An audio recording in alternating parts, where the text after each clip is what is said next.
திராவிட முன்னேற்ற கழக தலைவர் அவர்கள் இந்த முறை திராவிட முன்னேற்ற கழக வேட்பாளராக திரு கருணாநிதி அவர்களை அறிவித்துள்ளார்கள். இந்த முறை திமுக இந்த ஒரு தொகுதியிலே களத்தில் நிற்கிறது. வெற்றி நிச்சயமாக உறுதி செய்யப்பட்ட வெற்றி உறுதியாக இந்த கோயில்பட்டி தொகுதி இந்த முறை திராவிட முன்னேற்ற கழகம் வெல்லும் என்பதில் எந்த ஒரு ஐயப்பாடும் இல்லை என்று கூறிக்கொள்ள விரும்புகிறேன். நம்முடைய மதசார்பற்ற முற்போக்கு கூட்டணி கட்சி நிர்வாகிகளும் எல்லாருமே நம்ம ஒத்துமையாக காலத்தில் நம்ம பணி செய்து வருகிறோம் என்பதையும் கூறிக்கொள்ள விரும்புகிறேன்.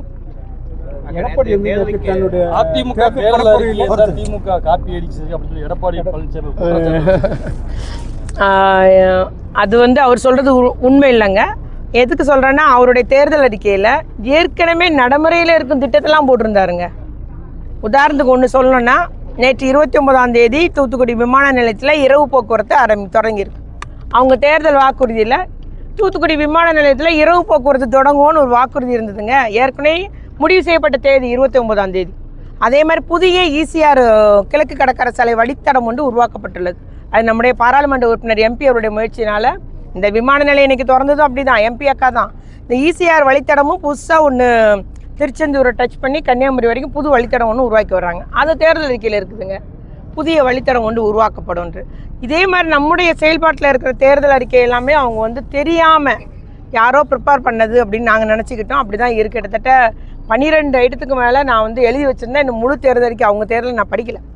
ஆனால் நம்முடைய தேர்தலை இது வரைக்கும் தமிழ்நாட்டு வரலாற்றிலேயே திராவிட முன்னேற்ற கழக தேர்தல் அறிக்கை தான் கதாநாயகமும் கதாநாயகியும் இருக்கும். இன்றைக்கி நம்முடைய முதலமைச்சர் சூப்பர் ஸ்டார்னு சொல்லியிருக்கார். வேறு எந்த கட்சியோட தேர்தல் அறிக்கை யாரும் நம்புறது கிடையாது. ஏடிஎம்காரில் எங்கள் தேர்தல் அறிக்கை வச்சு தான் தேர்தல் இருக்குது, இன்னும் செய்யலை எங்களை கேள்வி கேட்டுட்டு இருப்பாங்க. அதுதான் ஒரு நடைமுறை. அதைத்தான் மக்கள் திமுக தேர்தல் அறிக்கை தான் நம்புவார்கள். இன்றைக்கி திமுக தேர்தல் அறிக்கையில் நமக்கு டோக்கனாக 8000 கொடுக்குறேன்னு இருக்கார். பெண்களுக்கு கூப்பன் என்னன்னாலும் அவங்க வாங்கிக்கலாம் அதுக்கு அப்படின்ற மாதிரி சொல்லியிருக்கிறாங்க. இது அவங்க காப்பிலாம் கிடையாது. அதேமாதிரி மகளிர் உரிமை தொகை 2000 உயர்த்தோன்னு ஏற்கனவே தலைவர் அறிவிச்சிட்டாரு. அதுக்கப்புறம் தான் அவர் அறிவித்தார். நம்ம ஏற்கனவே தலைவர் நான் 2000 ரூபா அடுத்த மீண்டும் ஆட்சிக்கு வரும்போது உயர்த்துவேன்ட்டார். அது மாதிரி மாற்றுத்திறனாளி உதவித்தொகை 2000 உயர்த்துவேன் ஏற்கனவே வாக்குறுதி கொடுக்கப்பட்டது தான். நம்ம CPMலாம் பேசும்போது வாக்குறுதி கொடுத்த அடுத்த முறை வரும்போது செய்வேன்ற வாக்குறுதி கொடுக்கப்பட்டது தான். அதனால் எங்களுடைய தேர்தல் அறிக்கை பொறுத்த வரைக்கும் தேர்தல் குழு கிட்டத்தட்ட 1 மாதமாக திட்டமிட்டு நல்ல முறையில் வடிவமைக்கப்பட்டுள்ளது. எல்லாமே செயல்படுத்தக்கூடிய திட்டங்களாக, மக்களுடைய நலன் பயக்கும் திட்டங்களாக, அதில் வளர்ச்சி திட்டங்களும் இருக்குது, பொருளாதார வளர்ச்சி திட்டங்களும் இருக்குது, பெண்களுக்கான திட்டங்களும் இருக்குது, ஏழை எளிய நடுத்தர மக்கள் பயன்பெறக்கூடிய திட்டங்களும் இருக்குது.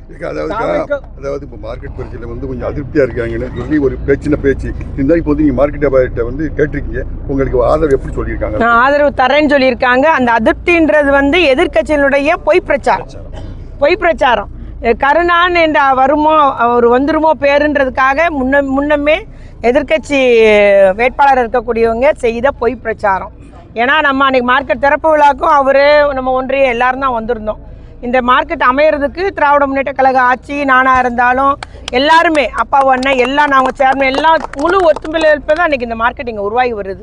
ஒரு பெரிய மார்க்கெட்டு நம்முடைய கோயில்பட்டி வளர்ச்சிக்கு, இந்த பகுதி வளர்ச்சிக்கு ஒரு வித்திடக்கூடிய மார்க்கெட்டிங் அமைவு இந்த மார்க்கெட் மட்டும் இல்லை, சுற்றி வட்டாரம் எல்லாம் முன்னேற்றம் அடையும். அது நாங்கள் எல்லாம் முழு ஆதரவோடு தான் அமைக்கப்பட்டது.